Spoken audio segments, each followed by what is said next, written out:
I just wonder how much the president is benefiting by the media constantly crying wolf. Welcome. It's Eric Erickson here. It is the Eric Erickson Show across the state of Georgia. The phone number, if you would like to be a part of the program, 877-97-ERIC. That is 877-973-7425. I have gotten a couple of emails from people saying they have tried to call in and they can't figure it out. It's because I got a C and a K in my name. Maybe I should have thought of that. But no, that's how I spell my name, E-R-I-C-K. So it's 877-97-ERIC, 877-973-7425. We are broadcasting from the North Georgia mountains to the Florida line, from the Chattahoochee to the Atlantic Ocean, and we have some new news that has come out in the last little while. Here it is 7 after the hour. It is 9:07 where I am in Macon broadcasting, and we've got record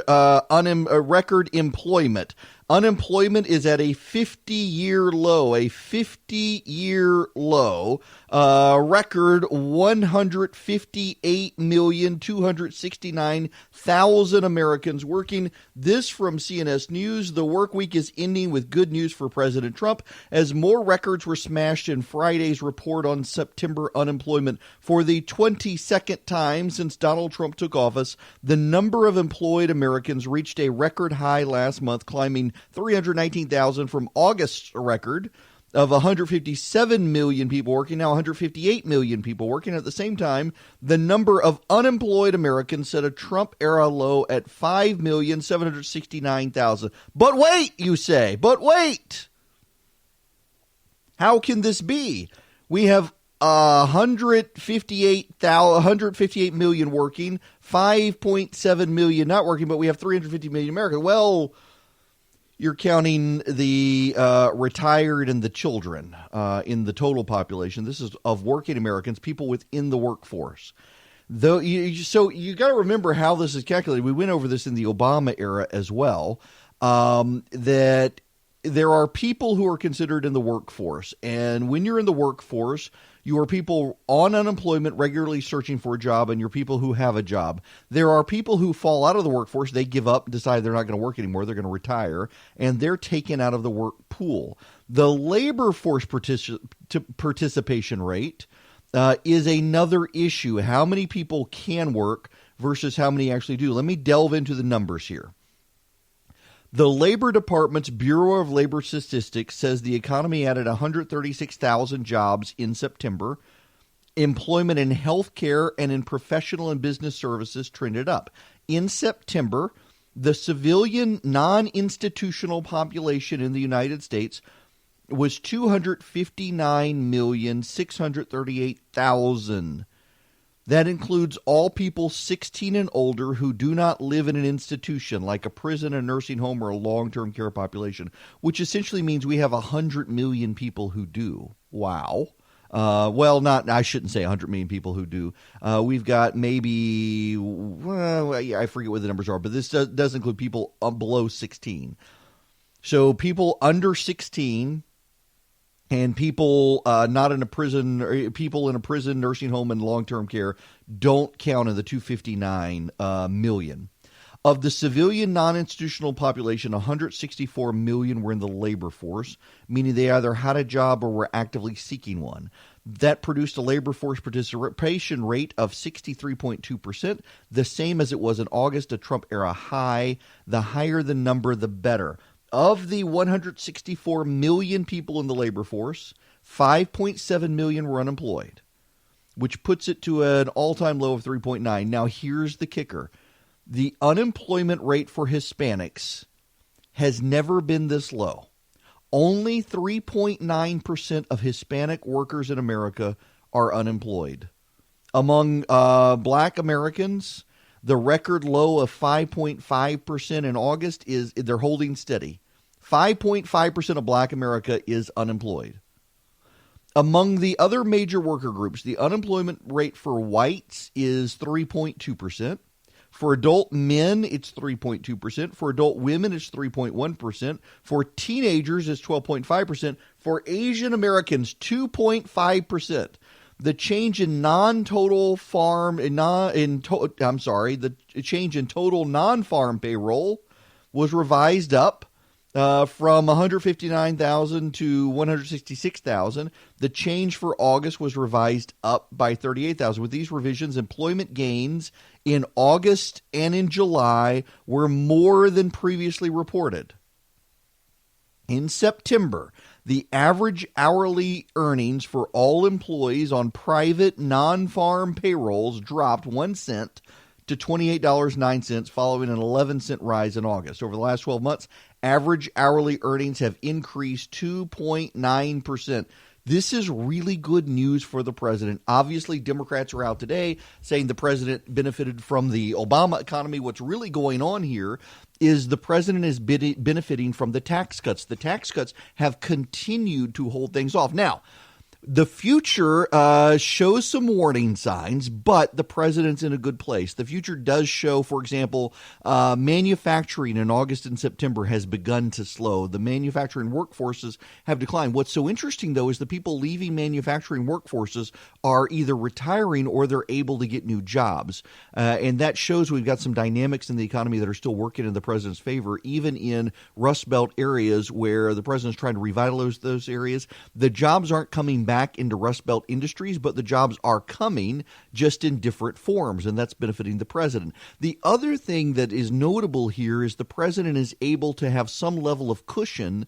So as Europe slows down and China slows down, and by the way, there's absolutely no dispute that Europe and China are slowing down right now, we have a little cushion in this country. It allows the president to play his tariff games. Hush, Siri. By the way, you should know, speaking of tariffs, the White House has announced that they're going to increase tariffs on certain European products, including chocolates, wine, and scotches, whiskeys from Europe. Why? This is in punishment for in the World Trade Organization. The World Trade Organization has ruled against Europe. Europe had been subsidizing Airbus plane manufacturing. The United States filed a complaint on behalf of Boeing with the World Trade Organization, claiming it was inappropriate for European countries to be subsidizing Airbus making airplanes. The World Trade Organization ruled in our favor, and that allows us to extract penalties from Europe for a certain period of time by imposing tariffs. Now, the media has been reporting this as an extension of the trade war. It's actually in punishment for Europe having subsidized Airbus planes. The problem here is that though the president is applying tariffs to whiskeys, wines, and chocolates from Europe, it's actually Americans who will pay the tariffs. The European countries won't pay the tariffs. Americans will. Essentially what this does is it tries to dissuade Americans from buying European chocolates, European wine, and European whiskeys in favor of American chocolates, American whiskeys, and American wines. So California may benefit to some degree. Bourbon country certainly going to benefit from the news, which is excellent.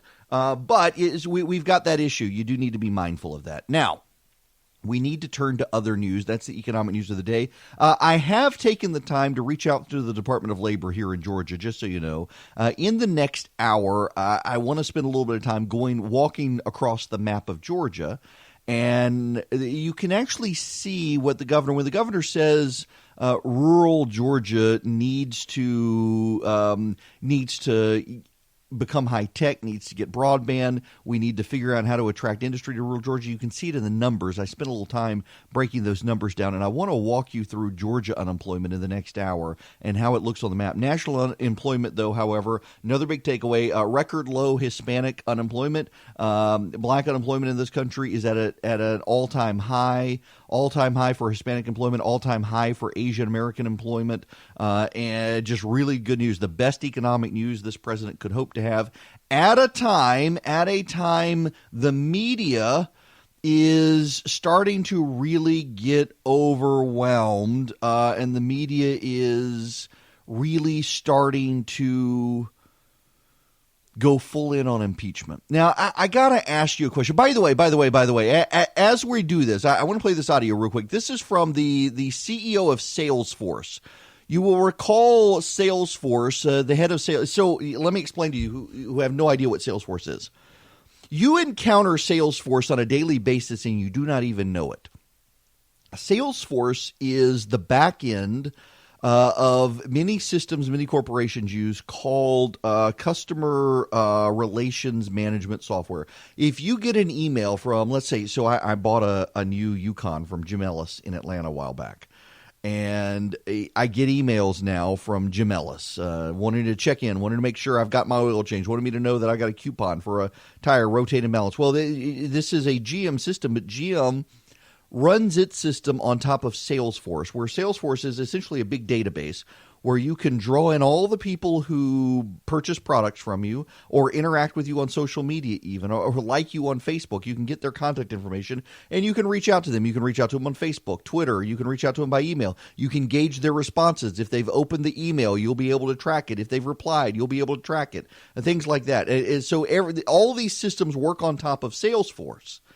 Salesforce is a highly progressive company. Salesforce is one of those companies that was headquartered in Indiana when Mike Pence was governor and signed the Religious Freedom Restoration Act. Salesforce threatened to walk away from Indiana. This is the CEO of Salesforce. Listen to this guy. I really strongly believe that capitalism as we know it is dead, that we're going to see a new kind of capitalism. And that new kind of capitalism that's going to emerge is not the Milton Friedman capitalism that it's just about making money. Right. And if your orientation is just about making money, I don't think you're going to hang out very long as a CEO or a founder of a company. You have to be more than that in today's world. You certainly have to be more than that in San Francisco. And that's you because certainly have to be more than right? that in our tech industry as well.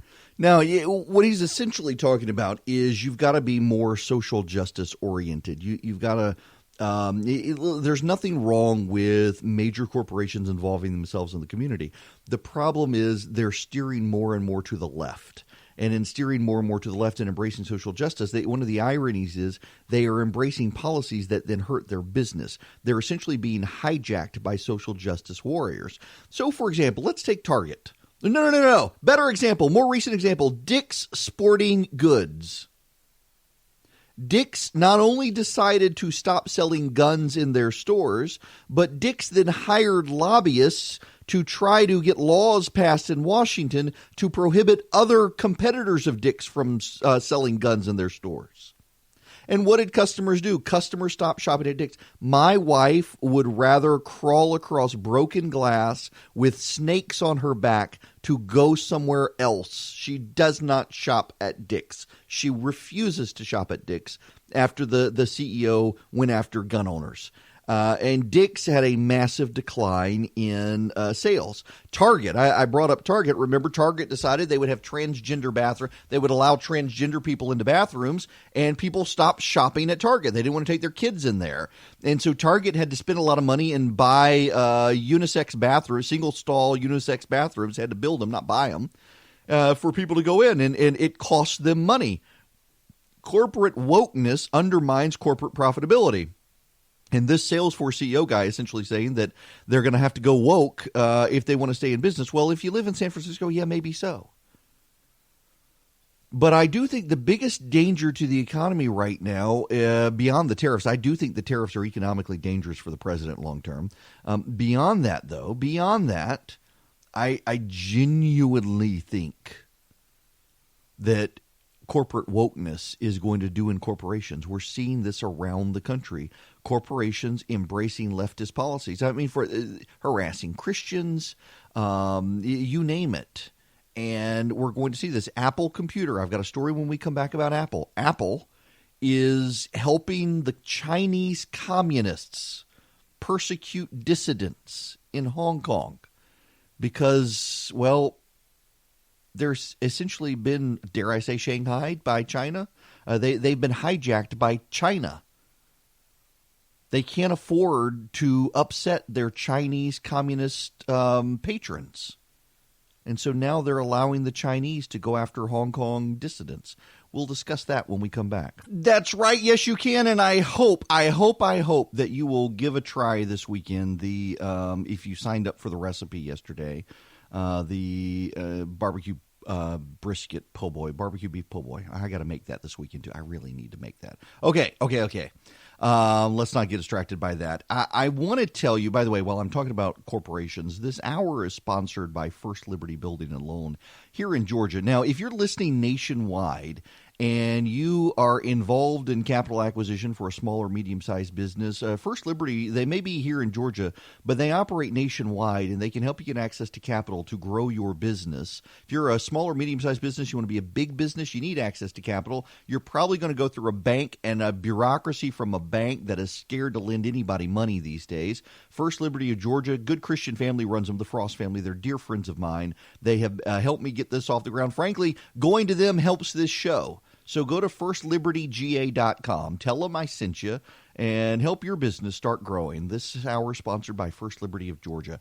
Apple. I love Apple. I'm right now, I have an iPhone here. I have an Apple Watch on my wrist. I got an older iPhone right here. I've got my iPad over here. I've got my laptop here. I've got my iMac behind me. I'm in the cult.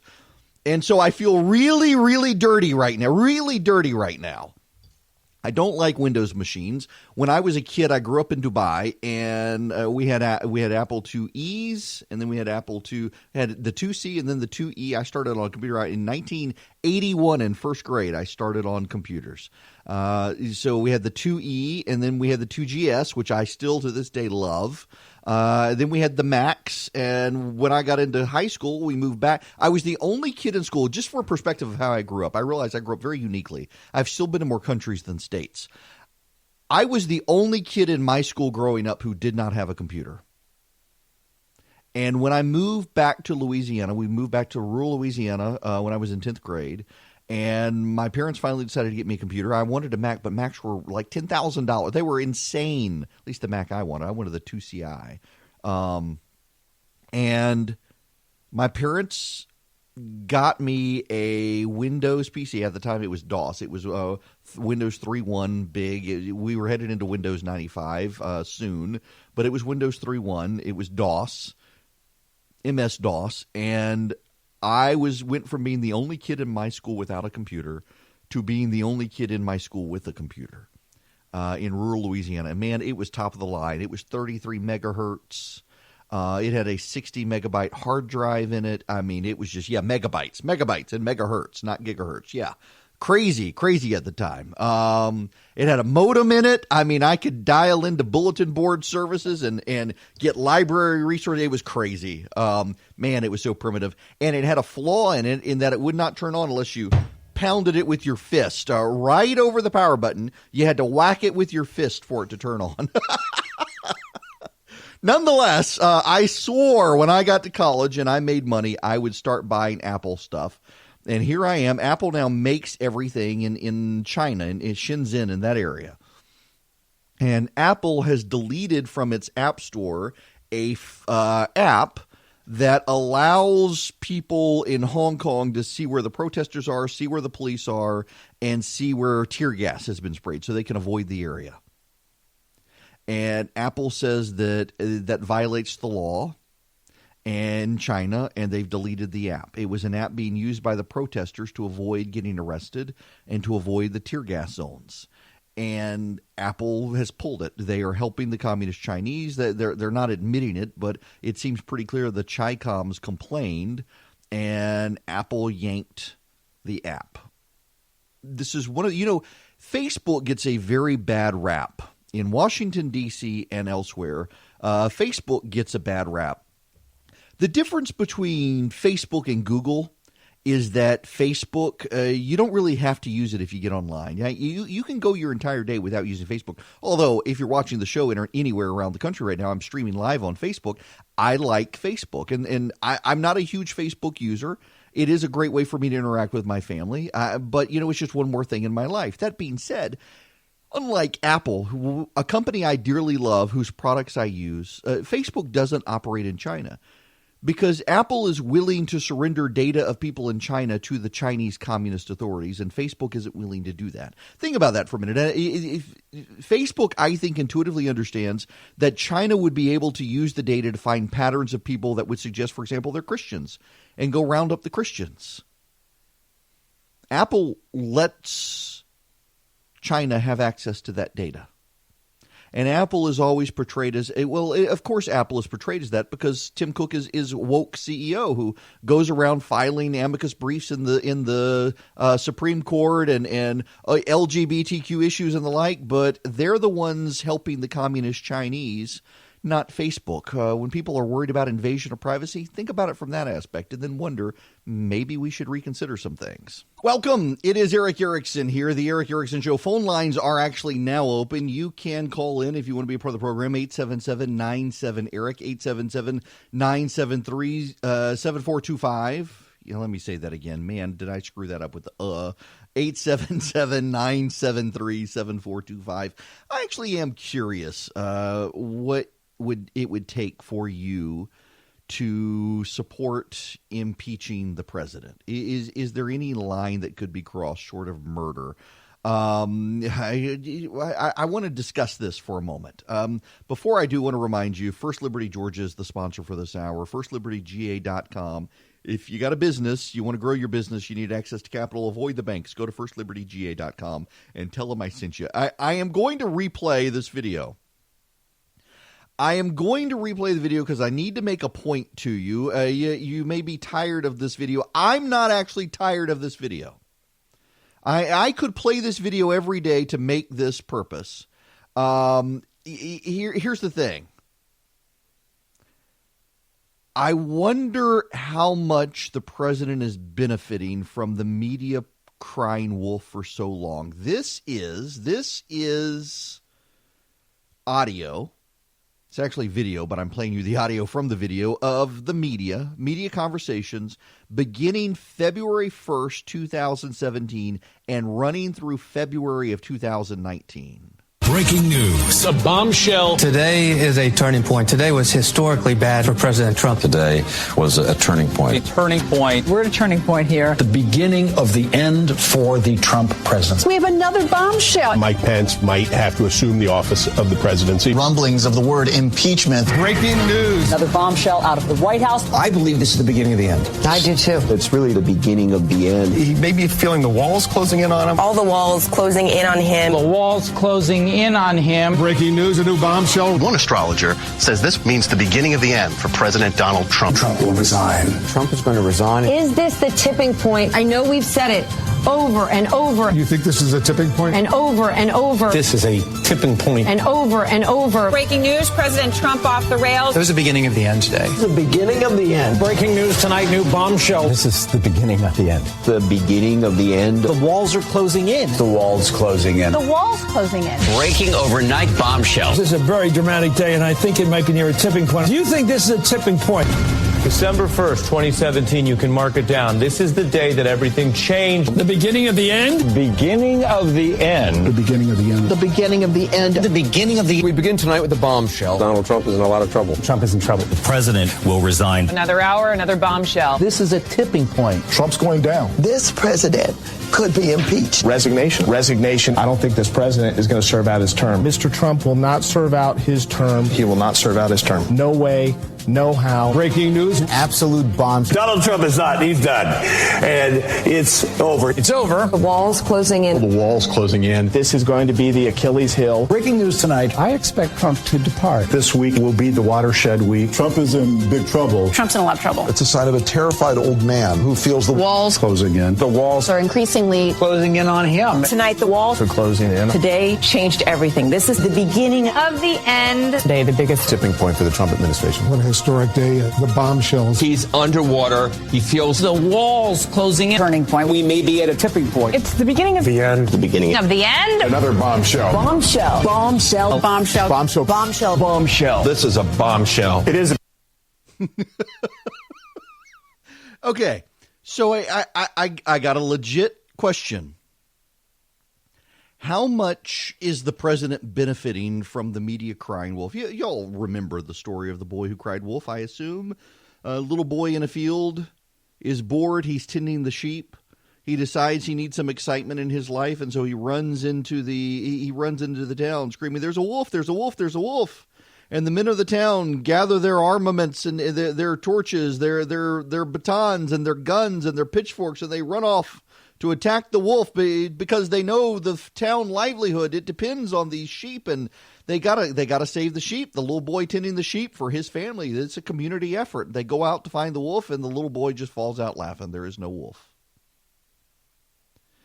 And the town people, they admonish the little boy, and they go back to their work. And later in the day in the field, as the sun is very high in the sky and the boy is very hot and bored, he runs, there's a wolf, there's a wolf, there's a wolf. This time there really is a wolf. And they all run out again, and there is no wolf. And the little boy laughs, and they might spank him, but they're annoyed, and they go inside. Well, at the end of the day, the sheep are tired, and the boy is tired, and a wolf comes, a hungry wolf comes. And the little boy is scared, and he runs in town, and he says, there's a wolf, there's a wolf, there's a wolf. Please, please believe me this time, there's a wolf. And no one believes him. And the wolf eats the sheep. The media has loved the emperor has no clothes metaphor for the president. I wonder if there's one for the media here, and that is the boy who cried wolf. They've done this since the president was elected. Breaking point, turning point, crisis moment, impeachment, tipping point, on and on and on it goes.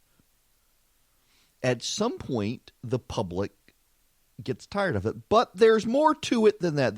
There is more to it than that. I want to play you a little bit of audio.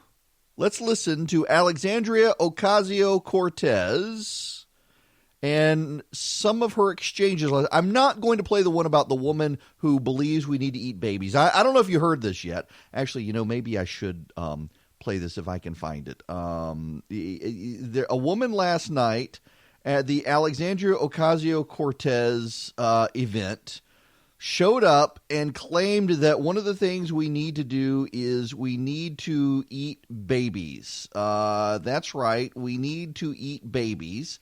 Woman showed up. She claimed to be a supporter of Alexandria Ocasio-Cortez's, and she wasn't really. And I saw it last night, and I thought, this woman has to be a troll. She has to be a troll. This cannot be a real person. And it turns out it was a plant.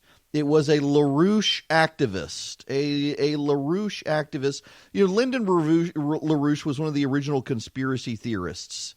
And this woman shows up at the AOC event and demands that one of the ways we need to deal with the situation is we need to start eating babies. We got to start eating. Yeah, let me actually just listen to this for just a moment. We're going to be here for much long because of the climate crisis. We only have a few months left. I love that you support the Green Deal, but it's not getting rid of fossil fuel. It's not going to solve the problem fast enough. A Swedish professor saying, we can eat dead people, but that's not fast enough. So I think your next campaign slogan has to be this: we got to start eating babies. We don't have enough time. There's too much CO2. All of you're a pollutant. Too much CO2. We have to start now, please. You are so great. I'm so happy that you're really supporting the Green Deal, but it's not enough, She's wearing a shirt that says, "Save the planet, eat the children." There actually is a Swedish professor who said we need to become cannibals to save the planet. There is a Swedish professor who said this. This woman amplified it. She was a LaRouche. LaRouches are nutty conspiracy theorists who showed up at this event. We should not tag AOC with it, but she says enough. She says enough stuff. Let's read. Let's listen to some of this from her event last night. The Mercy and Reentry Act allows us to open all of our social safety nets, and it ends federal discrimination on our social programs based on people who were formerly incarcerated. And one reason that we do that is because one of the number one reasons for recidivism, why mass incarceration is such a persistent problem, is poverty. It's because people come out, we refuse and we deny and we refuse to extend opportunities to folks. So then we create so much economic isolation in this country that people feel funneled right back into recidivism, and then we're incarcerating the same community over and over again. So the Mercy and Reentry Act ends federal discrimination for the formerly incarcerated for our social safety net, and the Embrace Act, we are doing the same, and we're ending, and it's it's a piece of legislation that ends similar discrimination based on documentation status. It's a kind of a next level piece of legislation, and it is something that people are going to say, why would you do that? I believe that we need to acknowledge the contributions that immigrants make in America. I'm just going to stop it there because my brain hurts. Yeah, okay. And then there's this.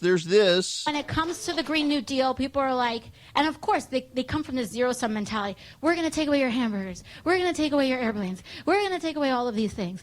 And really what this is asking us is, what are we going to make? Not what are we going to take away? What are we going to establish? And frankly, for everyone that says a Green New Deal is going to ground planes, I guarantee you climate change, which threatens storms, turbulence, airplane groundings, and airport closures, will ground airplanes far sooner and far worse than any sort of climate legislation ever would if we made, for example, scientific investments in zero-carbon airplanes. And zero-carbon airplanes. Like that, which I believe at some point, hopefully we'll be able to create that kind of technology, but it takes thinking like this to do it. Yeah, you know what you would need to do to have a zero-carbon airplane? You would have to have no people in it, because people are carbon-based life forms, are they not?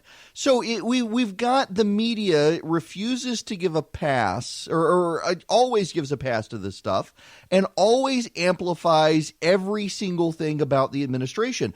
So you got people in flyover country. I mean, heck, there are parts, if you're listening, for example, in WCHM in Habersham County, you're considered flyover country to the media. How many members of the mainstream media show up in Clarksville? How many members of the mainstream media show up in Rome? How many members of the mainstream media go to Dalton or Jasper or Adel or Quitman or Vidalia? How many? Well, they go to Vidalia to get the good onions. But nonetheless, how many people do that? You're flyover country for them. You typically go to church on Sunday. Most of you listening right now, you may not go to church this Sunday, but I bet you're going to be in church at some point this month. I bet you have a church you're tied to. I bet your family historically goes to church. I bet you consider yourself a Christian. I bet you consider yourself socially conservative. And you have the media that thinks in your small town you need to embrace transgenderism. You need to embrace gay marriage, and if you're a Christian small business, you should be providing goods and services to that gay marriage, or you should be shut down. I bet that there are people who lament at the libraries in Northeast Georgia and Northwest Georgia.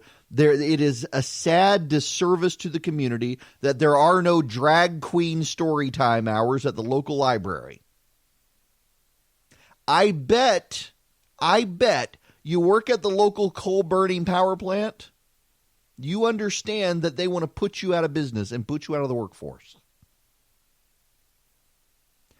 And now they're telling you the guy who stood up for you needs to go. And they've told you he needed to go in 2015. They told you he needed to go in 2016. They told you he needed to go in 2017. They told you he needed to go in 2018. And they've told you he needed to go every month of this year. And you're suddenly wondering why, what's changed. You're not paying attention. See, that's the other thing. Members of the media, they obsess over this stuff. I played you the montage. Turning point, tipping point, breaking point, snapping point, impeachment every single day of the year. The media has been obsessed with the president every single day of every single year of his administration, and you've got a life. Many of you today are going to a high school football game tonight. I apparently am not, because I just got told I got to work this evening. Many of you, though, you're going to a high school football game tonight. You're going as the grandparent of a kid. You're going as the parent of a kid. You're going because your friends are still on the high school team and you're in college and you want to go cheer them on, or you're going because you're in high school, you're skipping school, and you're listening to me, which is a better education than most schools. And you're going to go hang out with your friends tonight. You're probably going to a high school football game tonight. The media, if they go to a high school football game tonight, they're going to be there with their cameras to cover how violent a sport it is and how we should get rid of it. I bet this weekend you're going to cook out. I bet you are. You're going to cook out. You're going to go do something. My wife this weekend. So my wife has a Harley. My wife is going to ride in a Jay's Hope ride. It is a ride for a cancer charity in Middle Georgia. She'll be riding in that. I'll be taking my son to Little League Soccer tomorrow while my wife is on this motorcycle charity ride. And you'll be doing something similar. Members of the media will instead be stewing over how to get the president. They'll be out in search of their organic homeopathic kale salads while you're on the Little League field trying not to sweat. By the way, cooler temperatures starting tomorrow. Praise Jesus. Cool weather. The fall is finally coming. Fall is coming. My leaves are falling outside. I mean, I got leaves all over the yard, and it's still 100 degrees outside. It's crazy, but nonetheless, you got a life. You're not paying attention to all this stuff. And every time you check in, the media is yet again telling you there's a bombshell, tipping point, turning point, you name it. The last time you paid attention to this stuff, you got on TV to watch, and it was Bob Mueller saying the president didn't coordinate with the Russians. And you're thinking, what? For 2 years, they've been telling me he did, and they were lying. So now the media is telling you this. And what do you think? Every time you tune in, stuff is having to be retracted. You know, last week they said it wasn't coordinated. Now it is coordinated, except MSNBC, of course. MSNBC says, oh, no. It's not coordinated. No.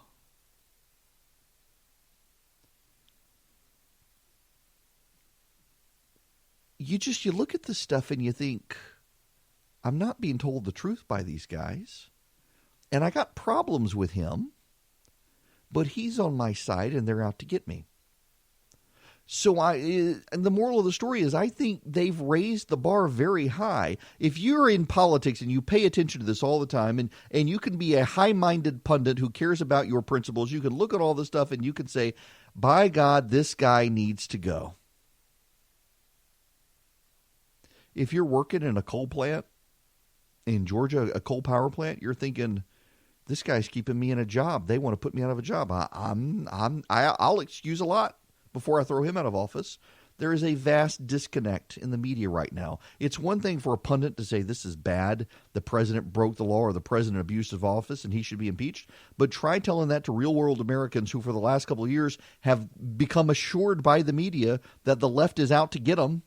And the same left that's out to get them is out to get the president. So why shouldn't they stand with the president? And after all, they've been crying wolf for so long. How do we know this is true? It may just be another thing. And the fact the media doesn't even understand that, they don't get it. They do not recognize that they are in part at fault for all of this. And it's going to take a very high bar for the media to convince you that this time, there really is a wolf. Sorry, I'm staring at footage from Hong Kong. Streets are on fire, and it looks like police in riot gear are storming down the street. It's just unreal. Part of the transcript that's come out from the president in his talk with President Xi or Xi or whatever, I say people seem, this is part of my pet peeve, people seem to be convinced that I need to pronounce everything Chinese as if I'm from China and know I'm an American. Nonetheless, the president apparently told the president of China he would keep his mouth shut on the Hong Kong protesters as long as trade negotiations were ongoing, and some people are upset about that. He also raised a red flag about Joe Biden's son getting business deals from China.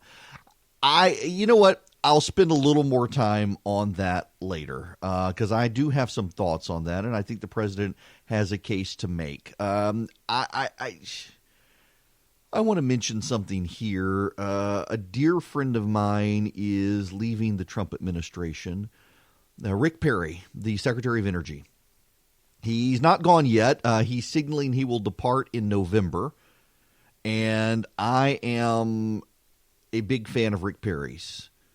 He has worked very quietly. A lot of people forget he's even in the Trump administration because he's never in the headlines, and he's never in the headlines by demand, by insistence on his part. He does not want to be in the headlines. And he wants to do his job, and behind the scenes, he's been doing his job. He's been doing it scandal-free. He's been overseeing the American nuclear reserves, American nuclear energy, and American nuclear weapons. In fact, so I interviewed Rick last year at our Resurgent gathering. We held it in Austin, Texas, and he was just so excited about his job. You know, the irony here is that Rick Perry is in charge of a division of the government that he wanted to get rid of. In fact, it's the one he forgot he wanted to get rid of on stage, famously, the three departments of government. That was kind of the moment his campaign ended. When he did that on stage, and people started making jokes about it, and now he's in charge of one of those. And Rick Perry loves his job. He's amazed by what the Secretary of Energy actually does, much of which is classified. In fact, he was telling me the story. He met a guy. He was in Europe, and he met a guy in an airport who came up and introduced himself. He wasn't traveling with a big entourage. He doesn't like to travel with an entourage. Nobody really recognizes him anyway. But this guy came up to him and says, Secretary Perry. He says, yep. He says, I'm one of your employees. And Rick Perry shakes his hand and says, well, what do you do? He says, well, I'm our liaison with Interpol. And Rick Perry says, oh, we have a liaison with Interpol? And he says, why? And the guy says, well, I can't tell you in public, but I'll tell you in private. And that was his tip-off, that his job was far more expansive than he knew. And now he knows all the details of it. And he's done it scandal-free. He's a great guy. When we come back, let's look at unemployment numbers around Georgia. It gives you a sense of why the governor's so focused on rural Georgia. Well, it's starting to look like Giuliani is realizing there's a problem, and he may be turning on the president. Yeah, the Washington Post, Jacqueline Alemany, forgive me if I'm butchering her name, says Rudy Giuliani told her last night that if the president did hold up military aid for politics for 2020, that it would be problematic, but I don't think it happened. I don't think anything about, I didn't know anything about security assistance until I read it in the newspaper, he said. That's Giuliani. We'll get into that. I want to focus on other stuff. This impeachment stuff is not going to happen anytime soon. We're all in these process arguments. First of all, we got the Braves. Did you know the Braves, I saw this last night, the Braves have lost more. First games in playoffs than any other team in Major League Baseball. I had no idea. They lost last night. The Braves have lost more games, the first in a series in playoffs, than any other team in Major League Baseball, which is really something. Georgia, meanwhile, is headed to Knoxville this weekend to bash Tennessee. They're playing the Lady Vols in football. The Tennessee Athletics announced that they're going to put the women off the basketball court onto the football field because they'll probably have a better job of giving Georgia a run for the money than the actual football team. Yeah, meanwhile, the weather is supposed to start being good. Yes. The weather is supposed to start being good in Georgia. Praise the Lord. I am looking up in Clarksville. We got, you're going to be 69, 95 for a high today and 69 tomorrow for a high in Clarksville. In Rome, you're going to be 96 today and 86 tomorrow. And in God's country, that would be Athens, 97 today and 75 tomorrow. Now, contrast that with poor old Valdosta. Valdosta is going to be a high of 96 today and 92 tomorrow. But go into the 80s on Sunday there. And in Vidalia, I'm actually reading the weather temperatures around my stations because 98 in Vidalia today, 87 in rain tomorrow. It'll be, in the 50s in Vidalia for night times by the end of next week. Hallelujah. Fall is finally here. Praise Jesus. Fall is finally here. It's coming slowly. Now, hang on. Let me just give you some perspective. I'm in Macon. I'm right smack dab in the middle of the state. And we're going to have a high of 101 today in Macon. Tomorrow, 87 degrees. 86 by Sunday. It'll be 84 degrees for a high this time next week. Allegedly. Of course, this is weather forecasting. We have no idea what it actually is. But 101 in Macon today. That's right. 101 degrees where I am. Y'all, hell has come to Georgia. My wife was actually talking about she's a good Christian church friend of hers yesterday. They were saw each other in the hair salon, and the woman said, "Hell has finally come to Georgia." Yes, hell is here, and it didn't need Sherman to come with him. It's just Satan did it all on his own this time. Wow. Okay. Enough about the weather. We need to talk about unemployment in the state of Georgia. We do have a bunch of Georgians. Oh, no. I got a very nice lady from the state of Georgia emailed me and said on my statewide show, she listens to my show in Quitman, Georgia. Down in South Georgia. She lives on the Florida line. She listens in Quitman, Georgia. And she asked if I would please point out, she works for the state forestry, and she asked if I would please point out that there is a burn ban across the state of Georgia right now. Please do not be throwing cigarette butts out your windows. Please do not be lighting fires outside. She said it is very, very dry, and firefighters across the state of Georgia have, I think she said it was like 40 to 45% increase in wildfires in the state right now. Randomly started, a lot of them being started by loose debris, particularly idiots driving down the road who throw cigarette butts out. They're burning up interstate medians across the state of Georgia by throwing their cigarette butts out the window, catching things on fire. It's so dry right now that we're going to get a little rain this weekend, but very limited drought relief.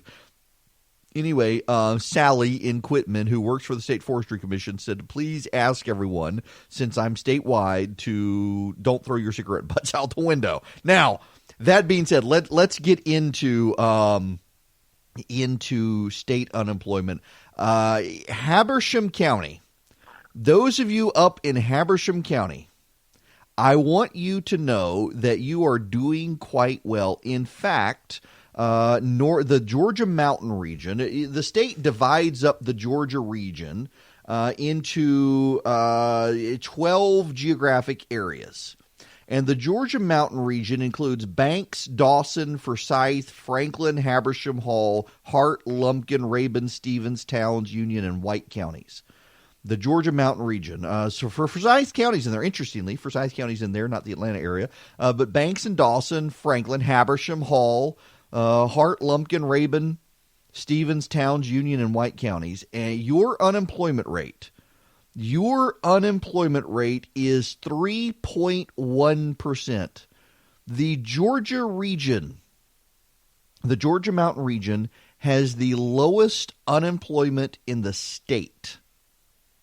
To give you perspective here, the state unemployment right now is 3.8%. And then the Georgia Mountain region is 3.1%, which is pretty impressive. Now, northwest Georgia is the Rome area. It's a 15-county area, actually. It's Bartow, Chattooga, Catoosa, Dade, Fanning, Floyd, Gilmer, Gordon, Haralson, Murray, Paulding, Pickens, Polk, Walker, and Whitfield counties. Your unemployment rate is 3.6%. Again, below the national average, below the state average. You're doing well up there in the Rome area. Middle Georgia is at 4%. South Georgia is at 3.9%. Southwest Georgia is at 4.2%. The Athens area, the Athens-Clarke County area, that's considered Northeast Georgia. So this is the way the state does this. You got real Northeast Georgia are the mountains. Northeast Georgia is the Athens area. It's Barrow, Clark, Elbert, Greene, Jackson, Jasper, Madison, Morgan, Newton, Oconee, Oglethorpe, and Walton counties. Your unemployment rate is 3.5%, down from 3.8% a year ago. But the reason there's actually a method of my madness going through this. Let me give you the areas just so you know. Southwest Georgia is at 4.2%.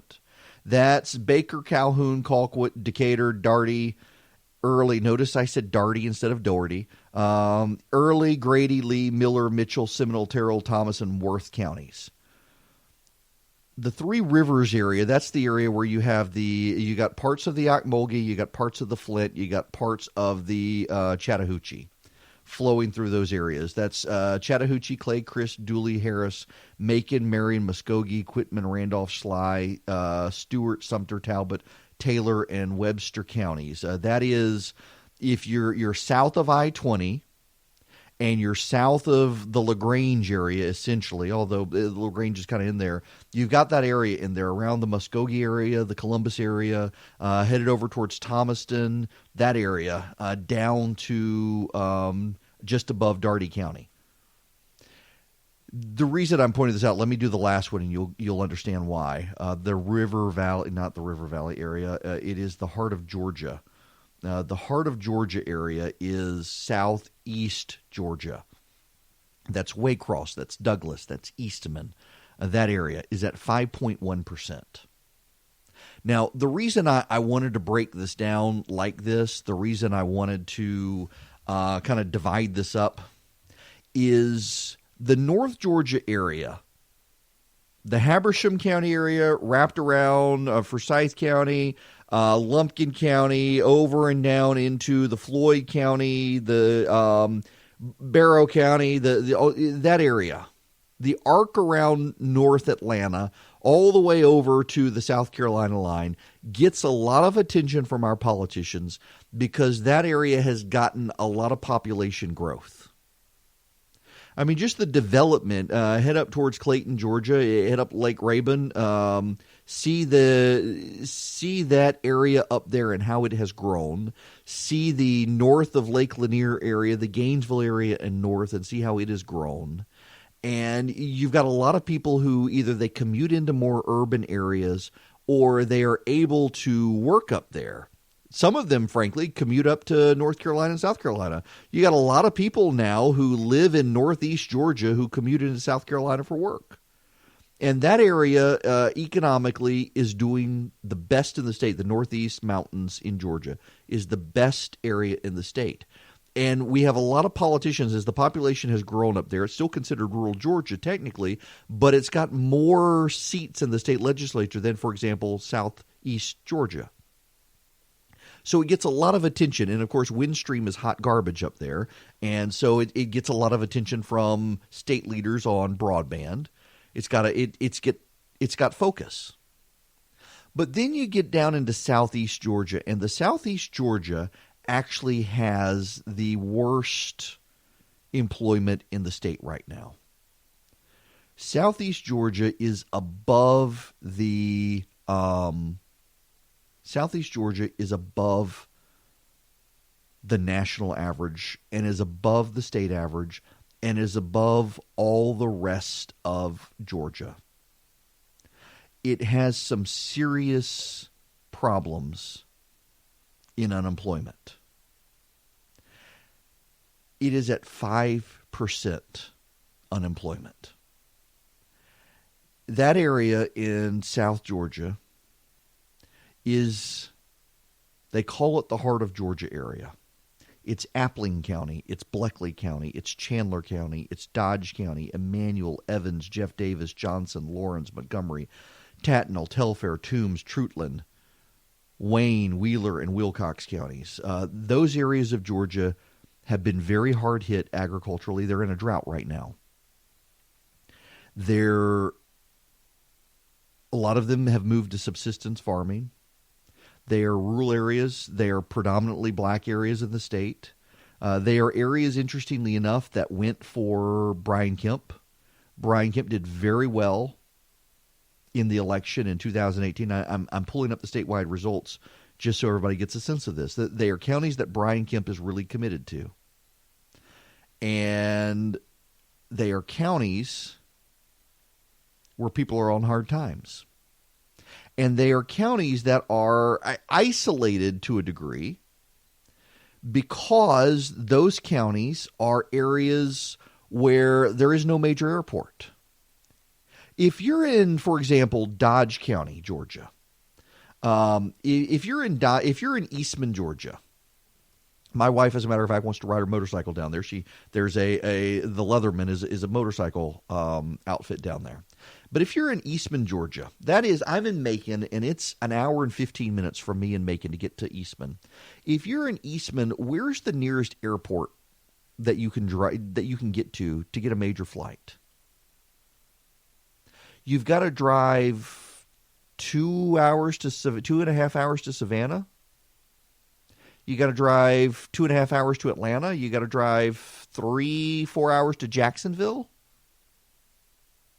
There's nothing down there. And I don't mean this disparagingly to those areas. You understand if you live down there what I'm talking about. McRae on the Golden Isle Parkway. Eastman, McRae, Hazelhurst, Baxley, Jessup.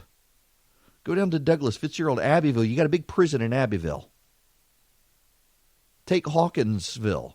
Take even Cochrane. You got a college down there. You're about an hour outside of Macon. But what do you do economically in those areas? You got a lot of farmland down there. Georgia Power is building some infrastructure down there. Georgia Power is building some power down there. There's a lot of land down there to build stuff. But there are no major highways. There are no interstates in that area. There's not a port facility in that area. There's not a major airport facility in that area. And the small family farms, Sonny Perdue is actually right when he points this out, that the small family farms are starting to crumble. But on top of that, you got no internet infrastructure down there. You don't have a telecommunications infrastructure down there. Most of the people, you drive down in that area, I'm down there all the time. I mean, this is south of me. We take rides out of the country. We go down there. People are dependent on satellite dishes because you don't even have a cable TV infrastructure down there. And those areas are the areas where the state needs to focus for jobs. Those areas are the areas of the state where we got to figure out something. They're the areas of the state that are economically falling behind. And as they fall economically behind, the people of Atlanta, the good white liberals in Atlanta, they forget about those people. They look at you if you're in Habersham County, or they look at you and you're in Floyd County, they're saying they're doing quite well. Y'all are rural Georgia. If you're in Habersham, if you're in Floyd County, you're in Pickens County, they're looking at you and they're thinking, well, those are rural areas we drive through. We go on vacation there. They've got money. They don't ever see Dooley County. They don't ever see Meriwether County. They don't ever see Appling County. They don't go in those areas. And the governor won those areas. The governor campaigned through those areas, so he cares about those areas. But a lot of the state is oblivious to them, and trying to get economic resources down there to help those areas is something the government is going to have to deal with. Again, the state unemployment right now is 3.8%. And in southeast Georgia, unemployment is at 5%. In the Three Rivers areas, it's almost 5%. That's the area of all the pecan groves, pecan orchards down in South Georgia. And the peach orchards in South Georgia. That's where that is. And they're still at 4.7% unemployment. It is mostly black. It is mostly poor. It is mostly without major telecom infrastructure. You go to the areas, interestingly enough, where there is major telecom infrastructure or close to an airport. Coastal Georgia, 3.7% unemployment. The Athens area, 3.5% unemployment. Habersham County area, 3.1% unemployment. Go down close to Jacksonville, go down close to Tallahassee, you've got under 4% unemployment. It's those rural areas, though, in the heart of Georgia that need help, and they don't have the eyeballs or the attention. And the governor and the state really need to figure out a way to help those areas. Welcome back. It is Eric Erickson here across the state of Georgia. If you'd like to be a part of the program, 877-97-ERIC. That's 877-973-7425. A little bit more in Georgia before we get back into impeachment. I realize you would never know this from the national media, but believe it or not, there's a world outside of impeachment that's happening around the state. One of those, interestingly enough, is the UGA trustee who has stepped aside. He is involved in scandal. Now, I had the story up earlier. My goodness, this always happens to me. I have the story up, and then the story goes away. So anyway, this guy was on the board, the chancellor board, and he is out. He is out because of scandal. He is under investigation from my goodness, my voice just cracked. Allergies. I'll blame allergies. He's under investigation because he created a contract and forged a name from someone, an employee at UGA, claiming that his company would be getting a massive amount of money, and then sold that debt to another company so that company could make a profit. Yes, the Regents Board. It is, what's his name? Dean Alford. Let me read you some. This is Eric Sturgis at the AJC. Georgia Board of Regents member Dean Alford resigned Thursday amid a state investigation into allegations he forged a state employee's signature and filed fraudulent invoices to collect taxpayer funds for his company. A buddy of mine just texted me, "Welcome to adulthood. You'll notice some changes. I got allergies. Stop it." The State Attorney General's Office and Georgia Bureau of Investigation issued an arrest warrant for Alford on suspected racketeering and for criminal attempt to commit theft by taking. Now, so here's the situation. He has a company called Allied Energy Services. They work on permitting, financing, and construction of solar, waste-to-energy projects and other things. Basically, taking advantage of Green New Deal nonsense. Although was founded in '77, it's got over $5 billion of energy products in Central and North America. He's suspected of transmitting fraudulent documents to a company called Versant. He said the University of Georgia had a $487,000 debt with his company, and he sold that debt to Versant and forged documents from a UGA employee. Now, interestingly enough, his wife was the executive director of the Georgia Lottery. She's now saying she's filing for divorce. She had no idea he was doing this sort of stuff. But there's a political catch. We'll get into it when we come back. Hello there. It is Eric Erickson here, the Eric Erickson Show. The phone number is 877-97-ERIC, 877-973-7425. We should have some good news to tell you about soon. Rather excited. Okay. We got to get into the political implications of this story. If you're just tuning in here across the state of Georgia, a regent from the Georgia Board of Regents, Dean Alford, abruptly resigned on Thursday. The GBI is looking for him. He's going to turn himself in. He is accused of arranging. So in finance now, there are situations. You know, you can do this with the lottery too. You win the lottery, and you get them to pay you out $10 million a year over 30 years. So you're going to get $300 million. Well, you can go to various finance companies, and they will pay you $200 million right now, and in exchange you sign away your $300 million. So that company knows they're going to make $100 million. Because the state's not going to default on the lottery payment. And you check the wrong box. You decided to spread it out over time. You can go to one of these companies. Well, this is essentially what this guy, Dean Alford, did. He said he had a debt of $400,000 coming from the University of Georgia. And he signed it away. He sold the debt. The debt from the University of Georgia system was $487,982. And so he sold the debt to a group called Versant Funding and provided them all the documentation, the signatures from the University of Georgia, all of that. But there's a problem. It looks like he did it in excess of $1.7 million over time, the various debts that he had. And he got immediate working capital for his company. And here's the catch. According to the state of Georgia, he forged the signatures. He never actually had contracts with the system. And he forged signatures. Now, Debbie Alford, his wife, was the former chief executive of Georgia Lottery. She says she is very shocked by the allegations. She was planning to file for divorce. She is definitely now filing for divorce. This guy is going to go to jail. By the way, you should note, Alford is one of the regents that Nathan Deal, spur of the moment, added to the board. Remember, when Nathan Deal was leaving, Nathan Deal added a bunch of people to the Board of Regents.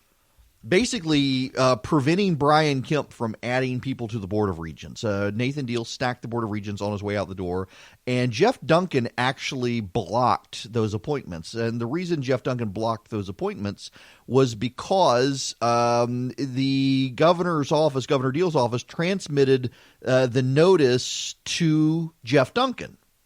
The problem was that Jeff Duncan was not yet he had not been sworn in yet as lieutenant governor. So Jeff Duncan said, you didn't follow the proper procedure. We're going to kill these. And they worked out a compromise with the Deal administration, the former Deal administration, and they left Alford on the board. They replaced two other people, and they left Alford on. Well, the Democrats, Jen Jordan, who's the abortion advocate in the state Senate, she is blowing up Brian Kemp over this issue, saying, well, he's got this guy, Dean Alford, to resign. Why hasn't he forced the resignation of Jim Beck? Jim Beck, you will recall, is the state insurance commissioner. Jim Beck is suspended from office because he's under a federal indictment for corruption and all sorts of stuff. Jim Beck essentially doing what this Alford guy did. He was creating invoices claiming work was done and getting the Georgia Underwriters Association to pay him money through third-party entities. And so Beck is probably going to jail. In fact, I've been told, it's been a while since we've talked about this Jim Beck issue. They brought new charges. The U.S. Attorney in the Northern District of Georgia, B.J. Pack, has brought new charges against Jim Beck, more expansive charges, if you will. They revised the indictment somewhat, made it more expansive. I am told reliably that they tried to cut a deal with Jim Beck. And Jim Beck has refused to cut the deal because Jim Beck doesn't want to go to jail. And the U.S. Attorney insists that some jail time be served by the state insurance commissioner. So they're going to fight. They're going to go to trial. Well, Jen Jordan in the state Senate is attacking Brian Kemp for not forcing Jim Beck, who is under indictment, to resign from office. He's still allowed to collect his paycheck. He is still allowed to have his state insurance benefits. In fact, I'm told Beck won't resign because his wife has cancer and he needs his state insurance benefits to cover his wife's medical coverage. That's why he hasn't resigned. He otherwise would have. But here's what the Democrats in Georgia attacking Brian Kemp on this. They're smart. I mean, Jen Jordan's a smart person. She's got to know this. Jim Beck is a statewide elected official. Brian Kemp cannot force him to resign. Now, I guess Kemp could call the state legislature and impeach, but the state legislature in Georgia actually has precedent on this. The state legislature in Georgia does not impeach people who are indicted. They don't impeach people who are indicted because they're not convicted. If Jim Beck is convicted, he will automatically be removed from office, and they really do believe in this whole innocent until proven guilty thing. As a lawyer, you would think Jen Jordan would know that. As a lawyer, you would think Jen Jordan would know the governor can't force him to resign. But Jen Jordan really wants to run for higher office. She's thinking of running for the Senate. And she can't just run on fetal heartbeat. She can't run on fetal heartbeat because, one, fetal heartbeat just got held up by a judge. But two, despite some of the polling out there, fetal heartbeat really isn't that big of a deal for most people. And she knows if she's defined as the pro-abortion candidate, she's not going to win in Georgia. So she's got to come up with something else. So I guess she's going to take this corruption angle with the governor. I don't know that that's going to help her very much. But that's the angle she wants to take now, is the corruption angle. And she's attacking Brian Kemp for not forcing Jim Beck to resign.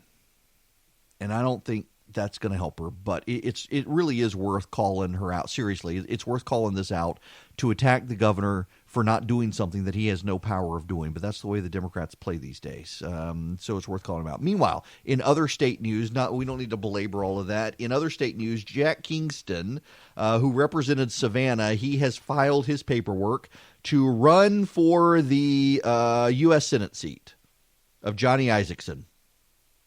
Also, very interesting here, Randy Evans has done so. Randy Evans is the president's ambassador to Luxembourg.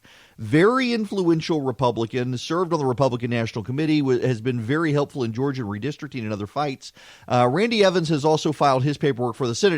There are a lot of people who say Randy Evans really helped persuade the president to look at endorsing Brian Kemp. Now, most people think Sonny Perdue had more to do with it than that, but that is out there now. So you got Jack Kingston. I don't Listen, I think the world of Jack Kingston. Jack Kingston's a great guy. Jack Kingston lost to David Perdue in the Republican primary in 2014. If you'll recall, he and Karen Handel ran. And Kingston's a great guy, but he's been on TV as a surrogate for the president. He's also been a lobbyist. And what does he do to expand the coalition? David Perdue and Brian Kemp are both signaling that they would like to expand the coalition. They would like to go beyond beyond the base. So, for example, Doug Collins is probably the front runner. If we're honest about it, Doug Collins, up in Northeast Georgia, congressman, is probably the front runner. Doug Collins has high name ID. He has national visibility. The president likes him. Republicans like him. He fires up the base. He knows how to raise money. Doug Collins is probably the front runner.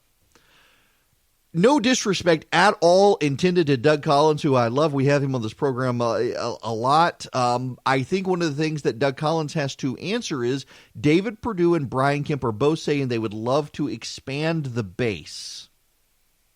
How does Doug Collins expand the base? Doug Collins, make no mistake about it, Doug Collins can probably turn up the base more than anyone else. Doug Collins undoubtedly, in my mind, can mobilize Republicans. But here's the thing. David Perdue sat down with the Atlanta Journal-Constitution, sat down with Greg Bluestein, and he says he implicitly trusts Brian Kemp to pick the nominee. He's got 3 criteria the two of them have discussed. One, this is again David Perdue saying he and Brian Kemp have agreed on 3 things that the Johnny Isakson replacement must have. One is they got to be on our side. They got to support the president's agenda, including immigration, trade, and healthcare. The second thing is they've got to be able to communicate the message because Republicans don't have a great history of communicating. And the third is this: Georgia is a growing state, and the Republican Party needs to broaden with it. The Republican Party is a growing state and needs to broaden. So I'm starting to think I have a preferred candidate in the race. There is in Georgia Jason Anavitarte, and if I'm butchering Jason's name, Jason is a Paulding school board member, but he's more than that. He's a strong conservative. He's a young guy, and he's been on he's worked for Brian Kemp. He's been on he was the chairman of the board of trustees for Chattahoochee Technical College, and he has been part of the Hispanic Chamber of Commerce in Georgia. He's a good conservative. He's a friend of mine. I like the guy. If he were to apply, and I think he has applied, I think he would be a very interesting pick because he is conservative. He is very conservative. He is solidly pro-life, solidly a Republican. He knows how to communicate, and he would expand the base. There are more black voters in Georgia than there are Hispanic voters, and I got to tell you, the data consistently always shows the same thing. Black voters in Georgia may vote for, let's say you did Herschel Walker. Now, he actually lives in Texas, so I don't think it could be him. But Herschel Walker, let's just say it was Herschel Walker, that he moved back to Georgia and said, I'll run. What you find is that black voters in Georgia, they'd vote for Herschel Walker. They absolutely would. And then they'd go right back to voting Democrat for everyone else. Hispanic voters tend to vote in blocks, and Democratic voters tend to vote in blocks, and white voters tend to vote in blocks. And Hispanic voters right now are the key demographic in this country whose blocks shift around. Sometimes they vote Republican, sometimes they vote Democrat. They're also growing. Hispanic voters are growing in Georgia more than black or white voters. So yes, they're a smaller number, but it certainly pads the Republican margins long term. You find a Hispanic conservative who aligns with the president on immigration, who aligns with the Republican Party on life and conservative issues, who you know is going to go to the Senate and going to be a diehard conservative. you expand the cushion for Republicans in Georgia. Remember, we've run the numbers before. We don't need to go ad nauseum back into the numbers. But Republicans typically in a presidential year, they have about 125, 150,000 person cushion. If you get that to a 200,000 person cushion, you have a real hard time overcoming that if you're a Democrat. And Republicans need to be playing a long-term game. Again, let me read you this from David Perdue. This is what David Perdue says in the 3 criteria. Someone who supports the president's agenda, someone who can communicate, and we need to broaden the party. Georgia is a growing state.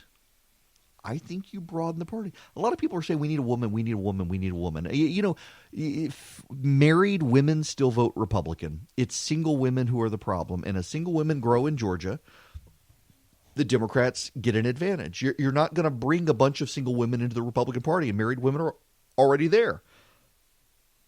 Bring Hispanic voters into the Republican. You know, Florida Republicans have done this. My goodness, have you not paid attention? Rick Scott and Ron DeSantis, they would not be senator and governor but for Hispanic, non-Cuban Hispanics. And that's important because Cuban voters in Florida are Republican.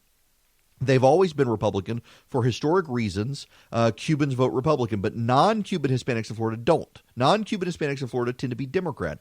And in 2018, they went overwhelmingly for Republicans. And in fact, you know, by the way, there's data out there that the non-Cuban Hispanic vote in Florida is now locked in for Republicans. That the Puerto Rican voters who fled Puerto Rico, they're becoming Republicans largely because of Democratic corruption in Puerto Rico. There's interesting data. Florida may not be the swing state a lot of people have always presumed it to be. But Georgia's becoming one. You lock in the Hispanic voters and you take Georgia off the table too. We need to think about these things. We do need to get into other national news out there. There is a lot of other national news out there. But before we do this story, this will make you aggravated. This story comes from, is it Forbes? I saw that it came from Forbes. Yes. Forbes has a story about Forest Park, Georgia. Get this. A preschool in now Forest Park, just so you know, for those of you who avoid Atlanta like the plague, like I do, Forest Park is a suburb of Atlanta on the south side, the airport area. Forest Park is home of Little Ones Learning Center, a preschool that is part of the Farm to School movement. Students at the school learn not only how to plant and care for a garden, they learn to appreciate nutritious food. Little Ones program has been widely praised. In 2015, Sandra Deal, the then First Lady of Georgia, visited the school to see the gardens and meet the little gardeners. To spread the benefits to the broader community, the school started operating a farm stand twice a month to sell the excess farm produce to the local community. Well, as you can imagine, a code enforcement officer has said it's a safety concern because it is in a residential zone. Cars would park near the stand. The city manager, Angela Redding, has said that this is a problem. If we were to change the ordinance, everyone in the community could set up a farm stand. We could have a farm stand on every corner. City officials said the school may only operate a stand if it's located on city property and is properly permitted. The stand sold about $150 worth of produce a day, meaning the $50 permit would significantly cut into the school's revenue. Also, there's no nearby city property, defeating the point. Holy cow. This is crazy. They're shutting down. This is a school that has been praised by the former governor, his wife, by the current administration. This is crazy. This is like down in, what was it? McIntosh County. They shut down a lemonade stand. A local government, I think it was in Darien, Georgia, shut down a lemonade stand operated by 2 kids during the summer because they weren't paying taxes. Yeah, I kid you not. Bureaucrats are the worst. Bureaucrats are the worst. And having this happen in Georgia, Well, so I got an Atlanta show. I'm going to have to talk about this all. There's no reason to belabor the point. But yeah, this happens around the state of Georgia. We all over Georgia experience little bureaucrats who are trying to impose on people burdens of community regulation, and here it is. And at a time where people, Green New Deal is in the conversation, global warming's in the conversation, all this, it's crazy. Speaking of, by the way, there is a massive glacier breaking away from Antarctica. It is the size of the state of Delaware. It has been in the process of breaking away from Antarctica for 70 years and has finally broken away. And naturally, environmentalists are saying climate change caused this.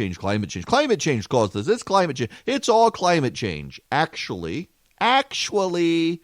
the scientists who have been watching this glacier for 70 years, well, I mean, you've had several generations of scientists who have been studying this glacier breaking away from Antarctica, say climate change has absolutely nothing to do with this breakaway. Nothing. Even the New York Times is having to report that no, in fact, climate change has nothing to do with this. It is a natural occurrence that has been in the making for 70 years. We're constantly seeing people hijack stuff like this to push an agenda. And, this actually, I did read this story, and it reminded me of all this impeachment stuff with the president. Every little thing is about whatever the core progressive talking point is. Like, for example, the president. We'll play this. I played this audio yesterday. It happened at the end of the show yesterday. I'm going to play it again. But the president stood on the White House lawn and encouraged China publicly on TV to investigate Hunter Biden. I have to tell you, I read that story, and my first reaction was he's not actually doing this to get China to investigate. He actually wants the media to talk about Hunter Biden because the president has read a couple of articles, and there have been a couple of articles out there, Fox has talked about it, no one else has, that the Hunter Biden situation in China actually is a deeply corrupting story. It really highlights the corruption of the Biden family, and the president would like some exposure for it. And that's why he did what he did. By the way, again, here's the troubling thing. This story all goes away. Impeachment changes if the Democrats get rid of Joe Biden. Suddenly it makes everything look political. We do need to talk about impeachment when we come back. There is advancement on that front. The president is challenging Nancy Pelosi to go on and put up and shut up. I'll tell you what I know, what I've talked to people about when we come back. Hello and welcome. It is Eric Erickson here, the Eric Erickson Show, across the state of Georgia, from the North Georgia mountains to the Florida line, the Chattahoochee to the Atlantic, and across the world on Facebook Live right now. You can call in if you want to be a part of the program, 877-97-ERIC. That is 877-973-7425. I want to put the current conversations in American politics in perspective for you. I keep this audio on standby, and I haven't played it. We're now, this is our 35th show, and I haven't played this audio for you guys, and I want to play it for you. This was done by Reason Magazine years ago, and I've kept it because every once in a while you get into a situation where Americans think, man, things have gotten so nasty. We can't get any worse. This is the worst it's ever been. And in fact, we're actually in a period of American politics where things, if they're doing anything, they're reverting back to the norm. The 1800s in American politics was far nastier than anything you have ever experienced in American politics on the national stage. I want to play for you what Reason Magazine did is they took the campaign statements of the Adams camp and the Jefferson camp in the 1800 election, including the actual words used by John Adams about Thomas Jefferson and the actual words used by Thomas Jefferson about John Adams, and they put them into advertisements.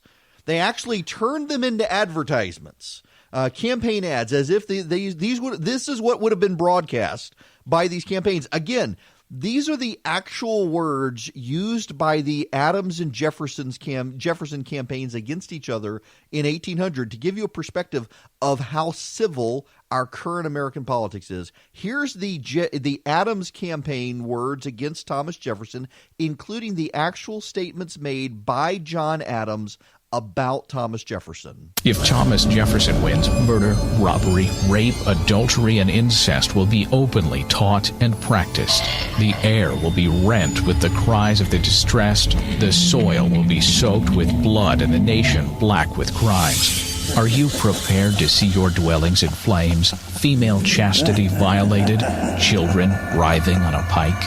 I'm John Adams, and I approve this message because Jefferson is the son of a half-breed Indian squaw raised on hoe cakes, and Hamilton is a Creole bastard brat of a Scotch peddler. Those were the actual words. You heard I'm John Adams and I approve. After that, that's actually what John Adams said. Before that, that's what the newspapers who supported Adams said. Now let's hear what Thomas Jefferson said about John Adams. John Adams is a blind, bald, crippled, toothless man who wants to start a war with France. While he's not busy importing mistresses from Europe, he's trying to marry WSB Traffic, the daughter of King George. Haven't we had enough monarchy in America? I'm Thomas Jefferson, and I approve this message because John Adams is a hideous, hermaphroditical character with neither the force and firmness of a man nor the gentleness and sensibility of a woman. Yeah, that's let's listen to this one again since I pressed the wrong button and probably scared the bejesus out of half of you. John Adams is a blind, bald, crippled, toothless man who wants to start a war with France. While he's not busy importing mistresses from Europe, he's trying to marry one of his sons to a daughter of King George. Haven't we had enough monarchy in America? I'm Thomas Jefferson, and I approve this message because John Adams is a hideous, hermaphroditical character with neither the force and firmness of a man nor the gentleness and sensibility of a woman. Now, again, these are the actual things said about the candidates. So if anything, where we are in America is reverting back to that.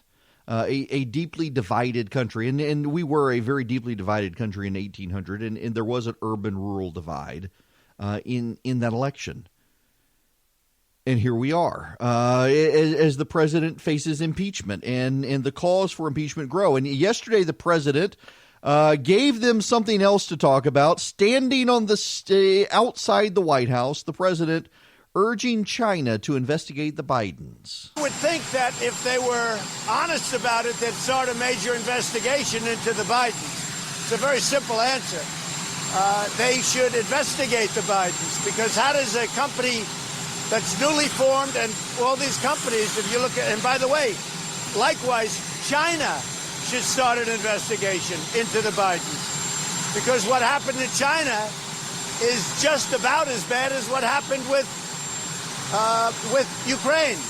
So I would say that President Zelensky, if it were me, I would recommend that they start an investigation into the Bidens, because nobody has any doubt that they weren't crooked. That was a crooked deal, 100%. He had no knowledge of energy, didn't know the first thing about it. All of a sudden, he's getting $50,000 a month, plus a lot of other things. Nobody has any doubt. And they got rid of a prosecutor who was a very tough prosecutor.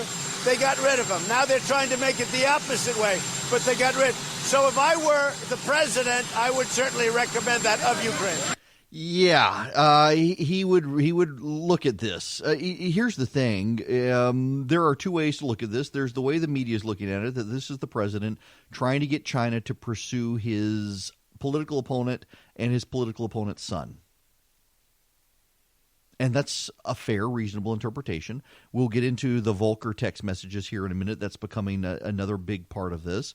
But there's the other way to look at it, and that is the president putting China on notice that one of its state-run entities entered into a very corrupt contract with someone to gain access to the Obama administration, and that they're wasting their money.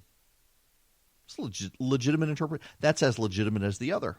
We don't know. Now, Fox News is reporting that our Ambassador Volcker, he was the envoy to Ukraine, that he had some concerns about the president withholding money. We've obtained encrypted text messages that involve some of the key players on Ukraine, one of them being Kurt Volker, who was at the time the U.S. Special Envoy to Ukraine, William Taylor, temporary ambassador for the U.S. in Ukraine, and Gordon Sondland, the United States ambassador to the European Union.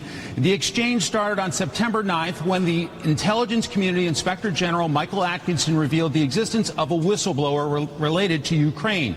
These three created a secure text exchange, which shows Taylor expressing concern to his colleagues. Bill Taylor, as I said on the phone, I think it's crazy to withhold security assistance for help with a political campaign.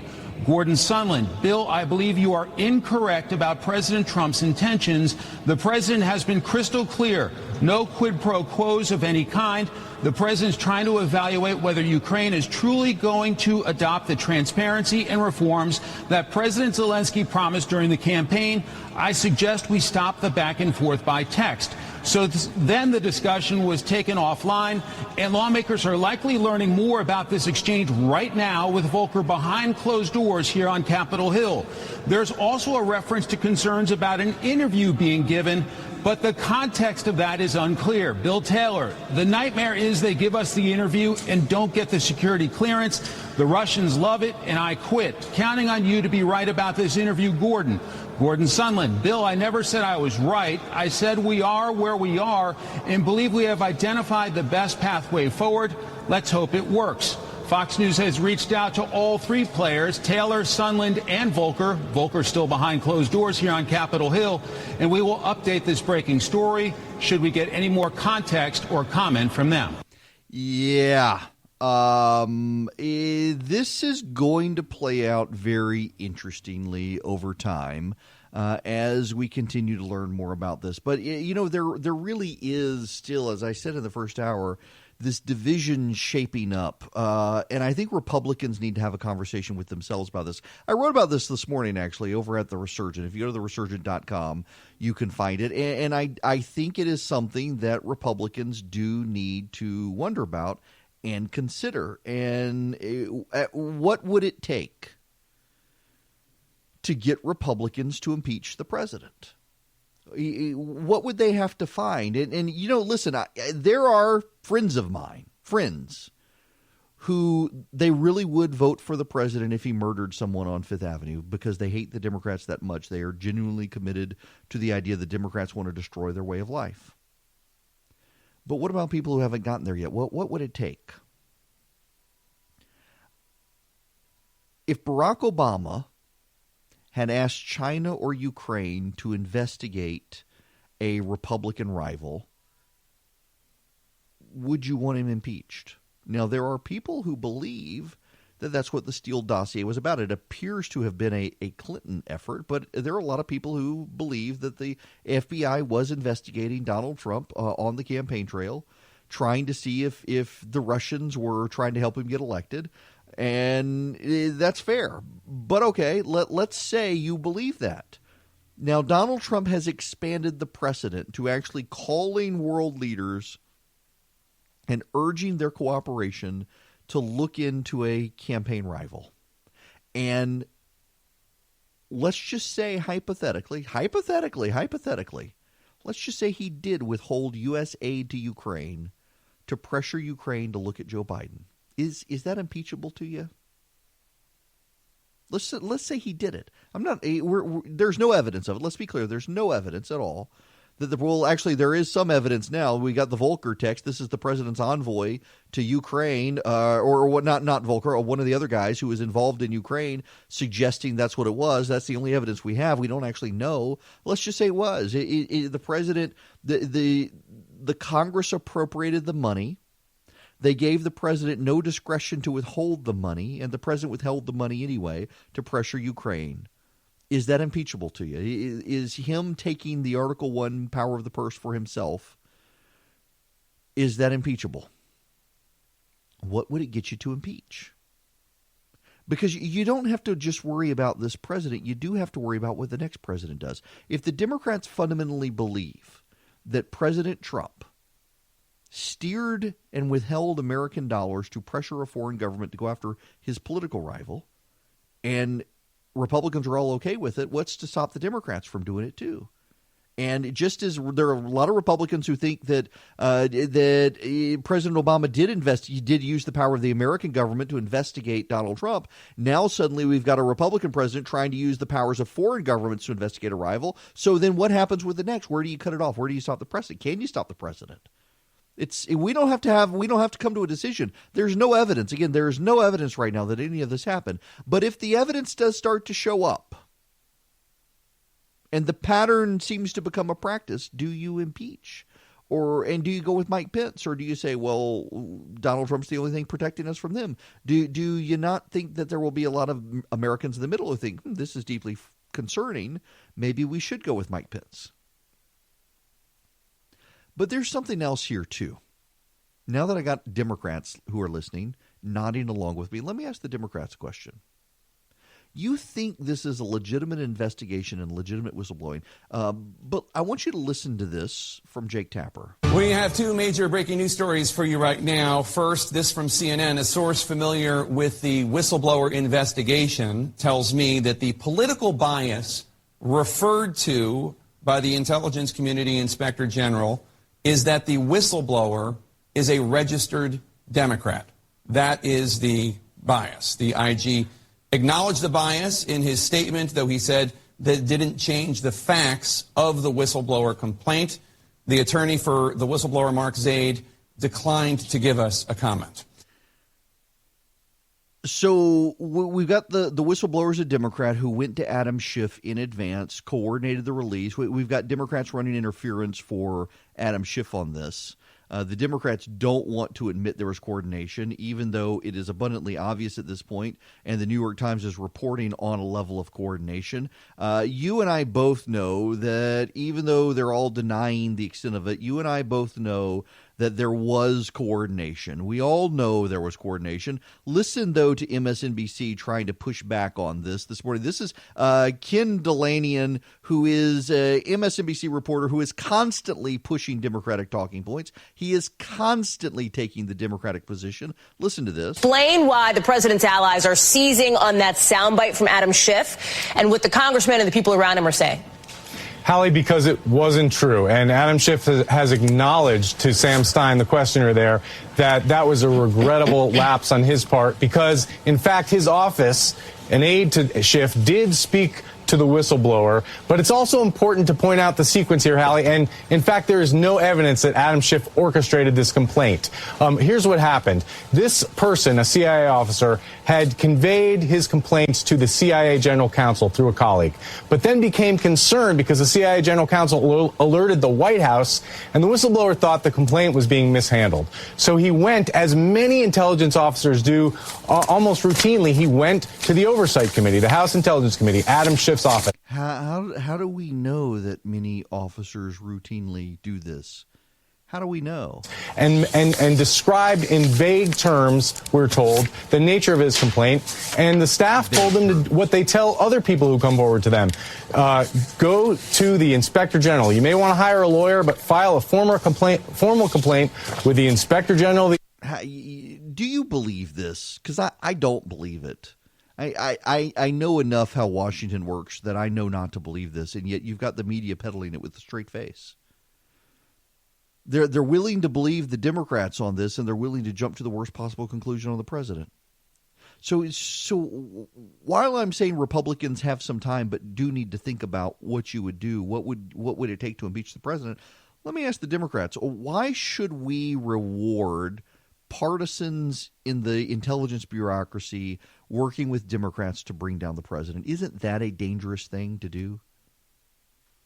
Do you want Republican partisans in the bureaucracy working to take down a Democratic president? Why should we reward the intelligence bureaucracy? There aren't easy answers. You want easy answers. You want to say, Orange Man bad, impeach. But do you get to Orange Man bad, impeach when it's clearly a coordinated operation by intelligence officials going to Democrats and dripping a bunch of information that taken together looks bad, but individually you examine them and say, this really isn't impeachable.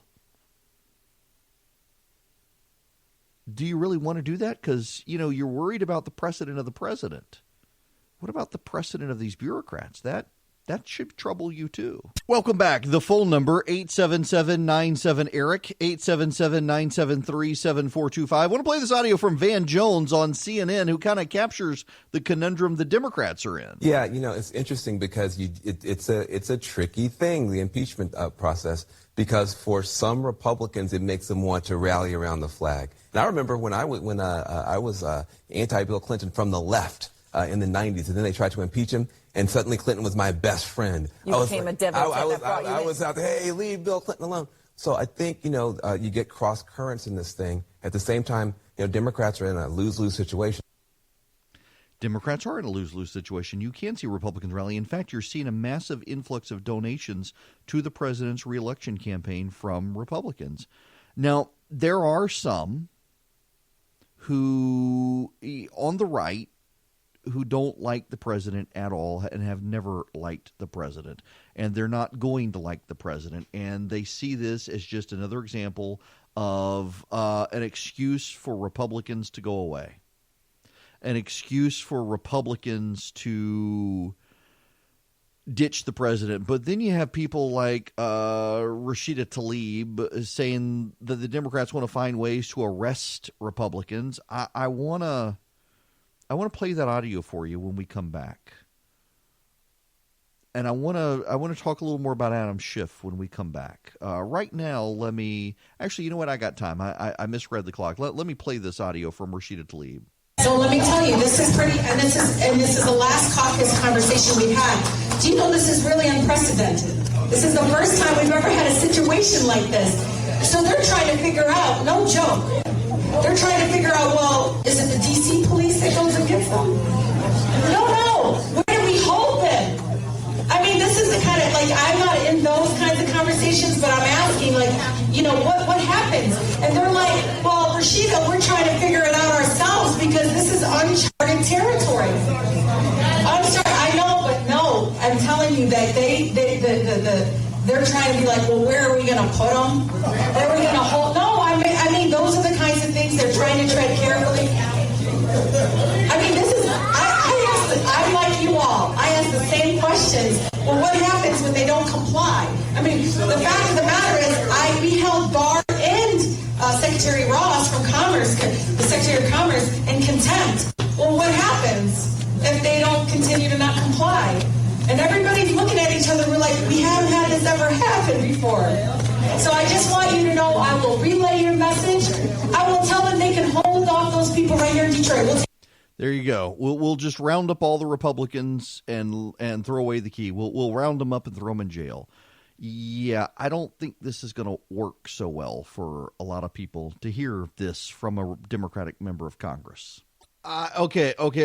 I have got to go back to something I talked about in the first hour to get to. Essentially, I want to go full circle. And to begin with, I want to play you this audio from CNN. But still, the unemployment rate, the lowest since December 1969. So more people are working. People are coming off the sidelines and looking for jobs.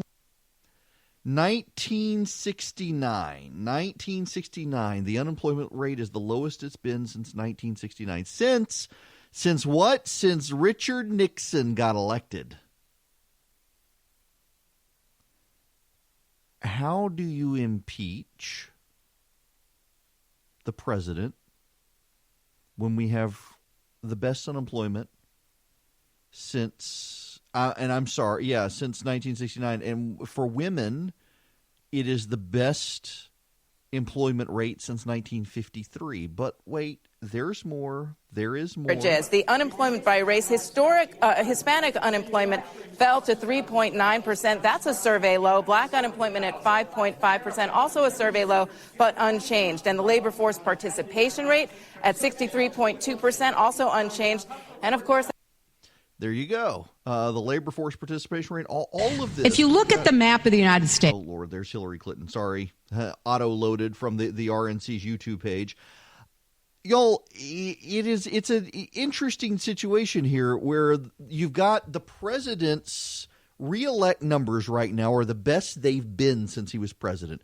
The president's job approval rating is the best it's been since he's been president. The economic numbers are the best they've been since he's been president. And the Democrats look at all this and say, hey, now's the time to impeach the president. I'm not sure that works. On top of that, you've got Adam Schiff as the face of impeachment, who said he had not talked to the whistleblower, and then his staff admitted they had talked to the whistleblower, and now he's got, asked him directly that question. Your response to the Republican contention that essentially this is undercutting your investigation. He would not comment about that, but instead he criticized the president directly about the president's comments on the South Lawn of the White House.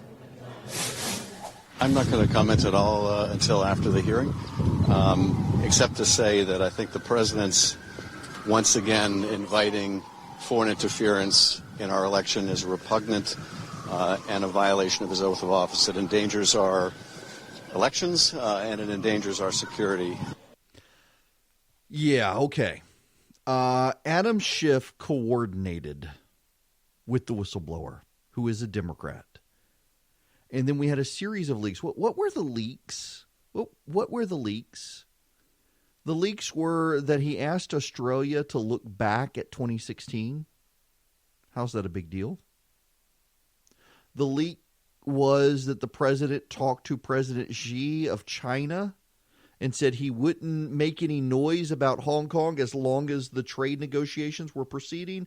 I don't like it, but is that impeachable? He also raised that did China know that did the Chinese president know that one of its subsidiary companies gave a big sweetheart deal to Hunter Biden, trying to buy influence with Obama's office? Is that really a big deal? Meanwhile, you've got William Barr and Mike Pompeo going to Italy to listen to audio from someone who swears they know how the Steele dossier began in 2016 and that it's tied to the Democrats. And you've got the media losing their minds about this. Have you noticed there's an orchestrated campaign in the press to undermine the credibility of both William Barr and Mike Pompeo? Have you noticed that? Now, listen, I don't like conspiracy theories. I think conspiracy theories are harmful to the truth. Sometimes, though, what we're told that our conspiracy theories aren't.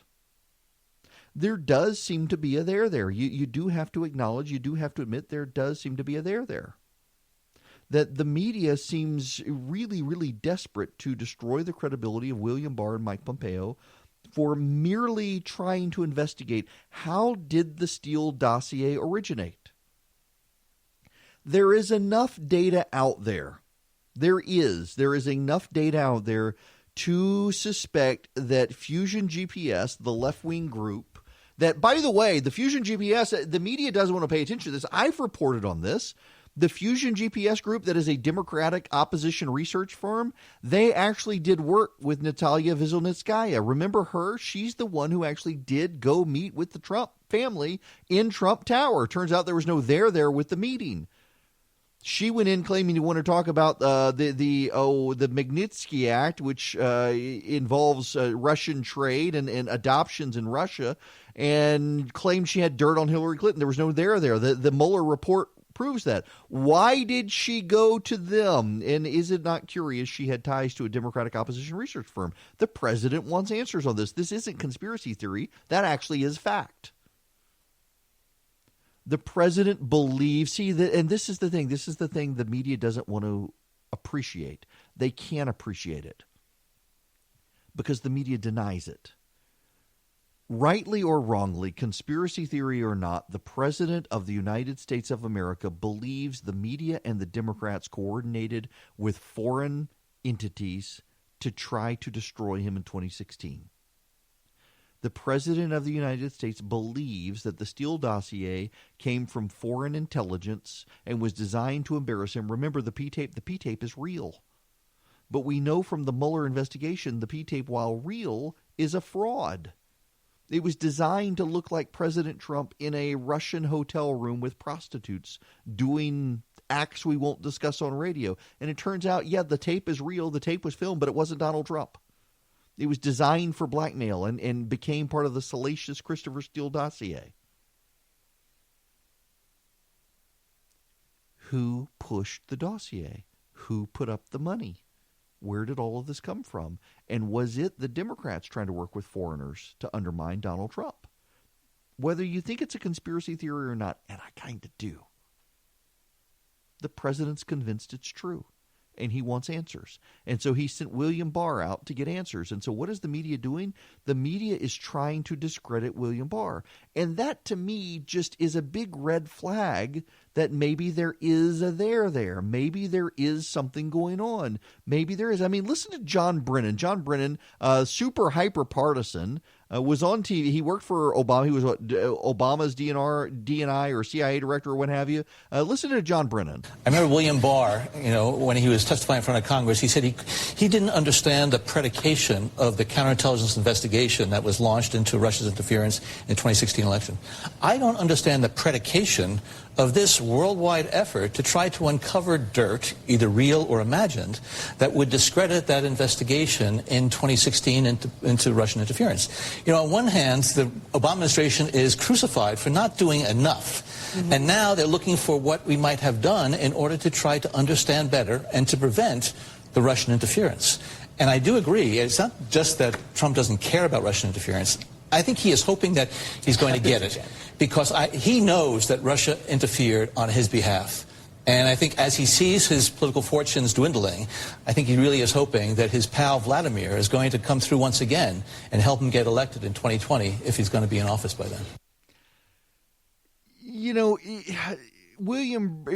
John Brennan is one of the people that Republicans believe were behind this push to discredit the president in 2016. And for him to be attacking Barr, just wow. Okay. Now, I got to go to the president because the president is on the south lawn of the White House, and he is talking about the Ukraine matter and Joe Biden and corruption. Listen to this. Question, right? Also, what's your letter to Pelosi? Well, we'll be issuing a letter. As everybody knows, we've been treated very unfairly, very different from anybody else. If you go over not only history, you go over any aspect of life, you'll see how unfairly we've been treated. We've done a fantastic job. Everything to me is about corruption. We want to find out what happened with 2016, and as you know, there's a lot of work going on in that. I don't care about Biden's campaign, but I do care about corruption. His campaign, that's up to him. Politics, that's up to them. I don't care about politics. Politics, as I think I made clear, and yesterday somebody asked me a question, and I gave an answer, but always in the form of corruption. What I want to do, and I think I have an obligation to do it, probably a duty to do it, corruption. We are looking for corruption. When you look at what Biden and his son did, and when you look at other people, what they've done, and I believe there was tremendous corruption with Biden, but I think there was beyond corruption, having to do with the 2016 campaign. And what these lowlifes did to so many people, to hurt so many people in the Trump campaign, which was successful despite all of the fighting us. Despite all of the unfairness. So we are looking at corruption. We're not looking at politics. We're looking at corruption. What did you say to the Chinese about the Biden, sir? I don't know. Somebody said that a long time ago. Yeah, I'm not sure that last bit, but wait, we got to play this other. This also happened. This also on the south lawn of the White House just a few moments ago.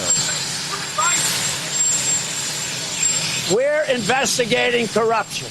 We're not investigating campaigns. I don't care about his campaign. As I said, I didn't think, and I don't think Biden's going to win.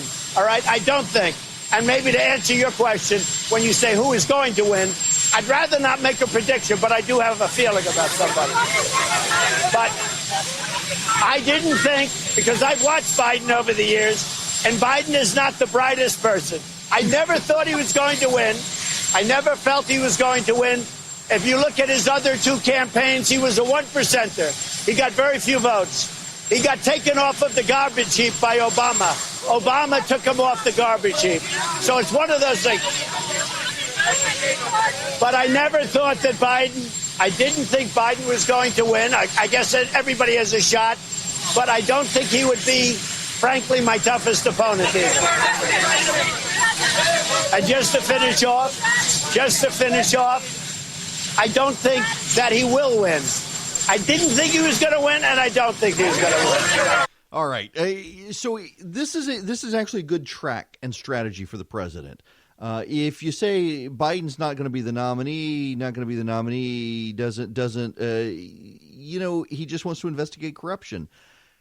He has an argument, whether you agree with it or not, the president has an argument he can articulate that it seems clear that Hunter Biden tried to ingratiate himself with foreign governments to profit on his father's name, and the Obama team in 2016 was so busy trying to paint the Trump team as corrupt and destroying the reputations of people that they failed to look at this corruption. And the president has an obligation as the chief law enforcement officer to try to find out what actually happened. Was the American government abused to profit certain people? Now, the Democrats will turn that around and say, what about your kids? What about your kids? Well, if the president thinks his kids haven't done anything wrong, he can pursue it. The other thing here, though, that the president can use to articulate a defense is that he can't trust the intelligence community. You've got a registered Democrat in the intelligence community giving advance notice to Adam Schiff that he was going to file a complaint. And what is his complaint about? He doesn't like that the president is pursuing an investigation looking into past government corruption. Now, you can say this is crazy. You can say this is nonsense. You can say, of course, the president's looking at Joe Biden for politics. But the president needs to articulate a defense, and it needs to be consistent. And there is a consistent defense for the president. He's looking at past corruption. He's looking at 2016. He thinks that the Obama administration was so distracted using foreign entities, by the way, foreign entities, including an Australian envoy, to try to go after his campaign. The president wants to see where are there people getting enriched on the U.S. government. Do we need to make changes to law? Listen, y'all. Do I think the president was probably looking at Joe Biden for 2020? Yeah, I kind of do. And I kind of think that if the president was using the American government to do that, it's probably impeachable. But I don't have any evidence. You don't have any evidence. We got some text messages that are starting to look a little damning to the president. If the drip, drip, drip of those text messages come along, then yeah, we may have a problem. But thus far, we don't have a problem yet. We've only got speculation. That's all we have is speculation. And as long as all we have is speculation, we really don't have anything. And that's what you got to keep in mind here. You know, who is it? Will Hurd on, I'm trying to find the clip. This happened just a short time ago. Will Hurd is the Democrat, or I'm sorry, he is the Republican. Will Hurd is, and here he is, who is a little bit concerned. Let me play you some of this from CNN with Will Hurd on what he's concerned with the president and the various investigations. Bring in now Republican Congressman Will Hurd. He's a member of the House Intelligence Committee. Congressman, thank you so much for being with us this morning. Have you had a chance to read these text messages yet? I haven't. The first time I've seen them or heard of them was you just reading them. But this is part of the reason why I think we should be having these hearings in the Intelligence Committee. I believe the whistleblower, these were allegations. I think we got to be clear of that. But these were serious enough that warrants some of this, the hearings that we've been having. So this is a Republican on the Intelligence Committee. And by the way, he's one of the ones who doesn't like the president. He won re-election by 200 votes and is out. He's not going to run again, doesn't want to run again. He could be one of the Republicans who flips on the president. The president's got to be careful here in how he does this. I think saying he's focused on corruption is the way forward for the president, but he's got to be really careful how he does it because there are going to be a lot of people who don't believe it. Why look at it? Is it not curious that he didn't do this? And this is a red flag that the Republicans need to steer clear of here. They need to figure out a way around it. They need to figure out a response. The president did not begin looking at Joe Biden's son until Joe Biden became the Democratic frontrunner. Until Joe Biden formally got into the race, he didn't start looking at Hunter Biden. Why, if he was so concerned about this corruption, why did he wait until Joe Biden got into the race? No, there are arguments he can make. He thought the whole Biden family was going to go away, but now that it looks like Joe Biden doesn't want to go away, we need to be worried about his son and his family enriching themselves off the American taxpayer. This is about protecting the taxpayer. This is about protecting other governments, making sure they're not wasting their money on a corrupt enterprise. By the way, do you know that Hunter Biden went into business with who? With John Kerry's son. Yeah, yes, it was a Kerry. It was his son, I think. Who went into this with Hunter Biden. The president has arguments around this. The problem is that the president's got to actually put some thought into the responses here, and he's very good on his feet, but that also trips him up. But there's also something else here. The president, we got great employment numbers. The president actually has good reelect numbers right now. He's got good job approval numbers right now. Maybe he is hoping the Democrats push impeachment so that he can rally his base even further. After all, he's telling Nancy Pelosi, put up or shut up on this. Actually get to formal impeachment or give it a rest. And she's not taking the bait. She may have to at some point because, it is kind of interesting. Democrats said there were concentration camps a month ago. And now suddenly they're not concerned about that anymore. They say they're concerned about this, and they're not actually even willing to go into an impeachment process. He's got an argument here to call their bluff if he'll do it. The president, he is still speaking at the White House to reporters. Let's get some of that. Do you think it'll pass the House, sir? Do you think it'll pass the House and die in the Senate? Well, I think this. We have a great relationship in the Senate. I have a 95% approval rating in the Republican Party. I believe the Senate, and I haven't spoken to that many senators, but I believe the senators look at this as a hoax. It's a witch hunt. It's a disgrace. Should have never happened. Just like Russia collusion delusion should have never happened. That was a witch hunt. And just like that, should have never happened. So I think in the Senate, I think they feel that the Republican Party has been treated very, very badly. Now, in the House, they have the majority. They all vote with AOC and +3. Nancy Pelosi's petrified of them. I mean, she's afraid she's going to lose her position. Nancy Pelosi will lose her speakership right after the election when the Republicans take over the House. Well, he said that, and there's a little bit of this about Elizabeth Warren. Pretty badly. Elizabeth Warren, 36. What do you think about facing Elizabeth Warren? It's fine. I mean, it's fine. She's a socialist and maybe worse than that. But we'll see. I haven't seen his poll numbers. I haven't seen Biden's poll numbers. Look, Joe Biden was never going to make it, all right? He was never going to make it. He tried it twice. He's at 1%. There's a reason. When I announced, I went to number one, day one, and I stayed there the entire primary season. I never was off center stage. I was never given credit for that, but that's okay, except by Steve. The only one that gave me credit was Steve.